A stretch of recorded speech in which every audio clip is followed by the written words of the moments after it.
What's up YouTube, Capital G here, giving you guys a quick discussion on 5 cards every Yu-Gi-Oh! Duelist needs to own. These cards are incredibly strong right now, not just for competitive Yu-Gi-Oh! But even for casual play, and I feel like they're very good for this format. Not just that, I think these cards are going to get even potentially better as we move towards Master Rule 5. Now, because I understand that not everybody has, the ability to spend tons of money on Yu-Gi-Oh! I have limited this card to what I consider budget options, because in my original draft of this I had extravagance in here and I was like, I don't know if anyone wants to hear me talk about a $90 card, so I have tried to keep this list very budget friendly. A lot of these are just commons that you can get at your locals for free, or you can ask a friend and you can get people to throw in trades, etc, etc. Anyways, the first card I have is Pot of Avarice. So this card just came off the Forbidden and Limited list, and honestly, there are probably a lot of newer players in the game who have never actually played with this card being legal in a competitive format. I remember the last time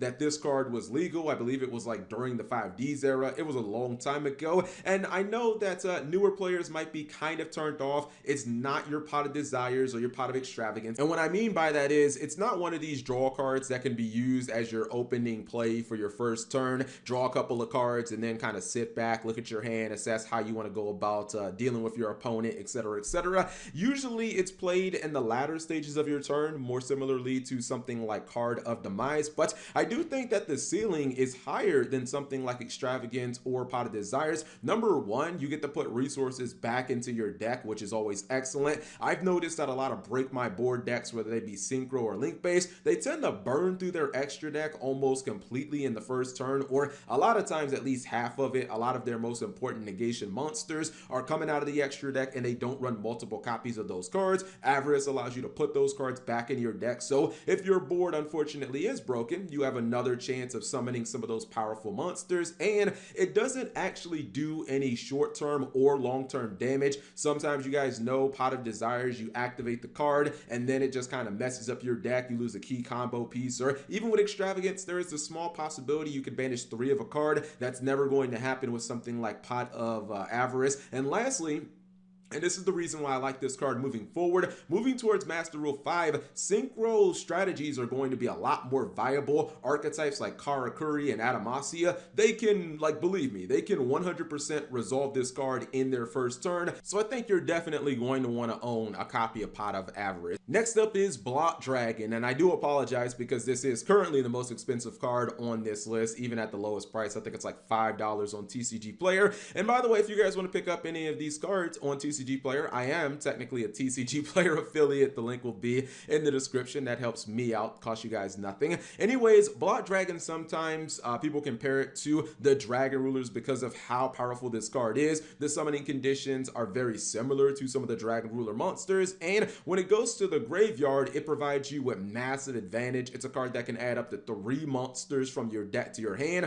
which is absolutely phenomenal, and it's a level 8 monster that has very good stats as well. I believe people first started noticing Block Dragon when it was being used in the Gem Knight FTK, but because it was exclusively being used in an FTK, some people kind of disregarded it. I think that most of the community really started taking Block Dragon seriously when BA or Block BA started really becoming a thing and picking up steam. People started noticing like, whoa, this card's incredibly easy to summon in Burning Abyss, and not just that, but it's excellent link fodder. In addition to being link fodder, you actually get resources that help you make things like Notoria Beast. You can pull monsters that don't even need your normal summon like Gigantes, and then when you combine that with Glow Up Bulb, you're obviously able to make these stun monsters that have no business hitting the field when playing Burning Abyss. But with that said, I don't believe Block Dragon has even hit its full potential. A lot of people know that the card is now easily accessible with Gallant Granite, the generic rank 4 monster that can search it straight from the deck, and this is something that I just did not know about until just recently. The brand new ritual based archetype Megalith, which I think was,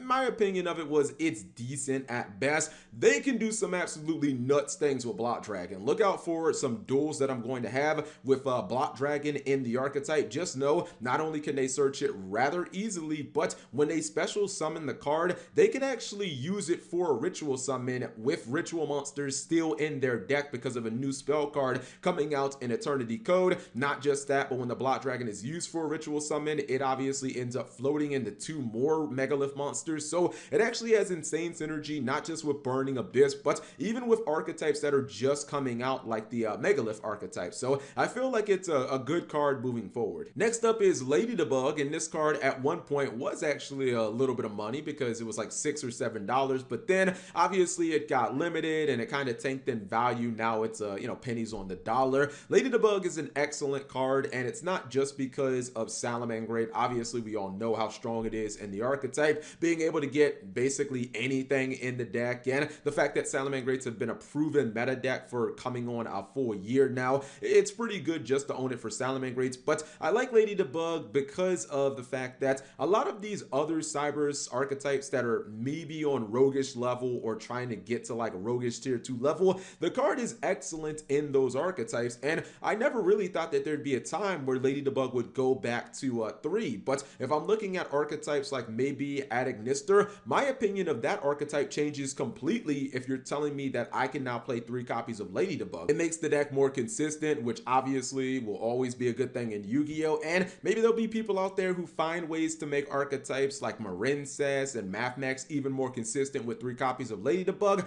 Another reason I like Lady Tobug is I feel like there's good potential in the future. Even though, we're leaving the Vrains era, there are still a lot of archetypes like G Golem, some of the Ignis archetypes that have not been released from the Vrains anime series, and if we end up getting those anime archetypes, this is going to be a card that's more likely than not going to be an excellent card for them. So with so much Cyber support out there in Yu-Gi-Oh, I feel like Lady Tobug is a card that you definitely should own, because you never know when one of those decks is going to blow up. Next up is Tenyi Dragon Vishuddha, and this is a card that actually has seen competitive play in the past in Blind Go Second Orcus. I don't think that that's the most optimal way to run Orcus anymore. However, I do believe that this card is still an excellent option, and a lot of people have started looking at this card maybe as a fill-in to those 2 copies of Dino Wrestler Pankatrops that basically every side deck has lost. This card is really strong. Number one, it is a card that does not eat up your normal summon. You can essentially always drop it, very similar to Dino Wrestler Pankatrops if you are going second. Number 2, it can be used as link material because all you have to do is include the Tenyi Link 1 monster, and then you can just easily trade this in, and then you can just bounce a card that your opponent controls. Now, one of the things that I like about Vishuddha is in certain situations that are fairly common, it can actually have a higher payoff than something like Dino Wrestler Pankatrops. If you have to go after a Speller Trap, that's okay. It's not the greatest thing because it doesn't destroy the card permanently, and your opponent can use that Speller Trap against you next turn. But if you're going after a monster special summon from the extra deck, then that's where this card really pays off. Not only can you bounce that card essentially for free, but you still keep your Tenyi Link 1 on field. You can use that to attack your opponent, or you can use that with one of the other monsters that you have at your disposal to link climb or to just put pressure on your opponent, etc., etc. I feel like this card is excellent. It is strictly, in my opinion, a go second card, well, outside of Tenyi. Overall, I feel like Vishuddha is a very low risk card with a very high reward. And our final card is DD Crow. Probably like one of the most forgotten about great hand traps in Yu-Gi-Oh! I still like DD Crow a lot. I know that, sometimes it gets a little overshadowed by things like Ghost Spell or maybe even Skullmeister, but keep in mind, DD Crow is not a hard once per turn. This is a card that if you have multiple copies of, you can use multiple times in a turn, and I even like it in this format especially. It's always going to be excellent against an archetype like Salamangreat or Orcus. These are archetypes that really kind of live and die based on being able to get monsters in their graveyard, and